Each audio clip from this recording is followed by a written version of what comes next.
Hello বন্ধুরা, শুভ সন্ধ্যা।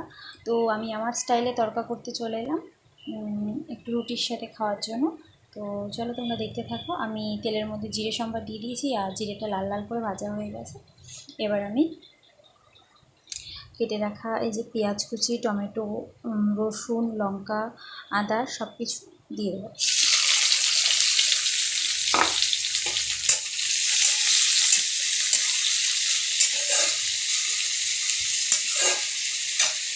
এটা আবার লাল লাল করে ভাজা হোক, তারপরে নুন হলুদ দেবো।